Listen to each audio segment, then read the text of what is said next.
Asalaamu calaykum waraxmatullaahi wabarakaatuhu. War degdega inooga imanaya wadankaasi Ethiopia ayaa waxa ay sheegayaan in shirkii ka wada lahaayeen ra'iisul wasaaraha wadankaasi Ethiopia Abiy Ahmed uu la yeeshay Ahmed Shide iyo Cagajar soo afjarmay.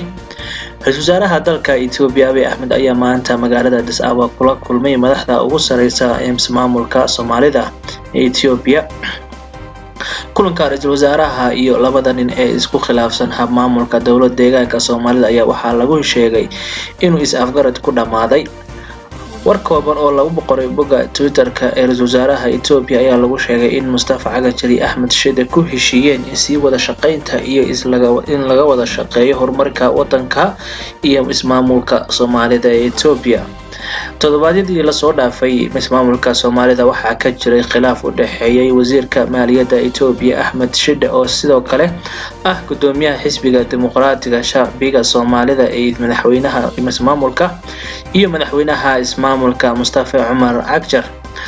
afar ka mid ah xubnaha cusub ee ismaamulka Soomaalida Ethiopia ayaa xilka qaadis lagu sameeyay kadib markii lagu eedeeyay inay khilaafka ka dhex wadaan maamulka sidoo kalena xiriirka la leeyihiin madaxweynihii hore ee ismaamulka Cabdi Maxamuud Cumar Cabdi Ilay.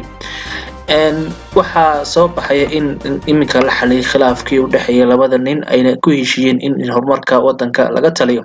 wixii warar ku soo kordha waxaad ku maqli doontaan wararkeena xiga insha Allah. warkii waa inaga intaa. Wassalaamu calaykum waraxmatullaahi wabarakaatuh.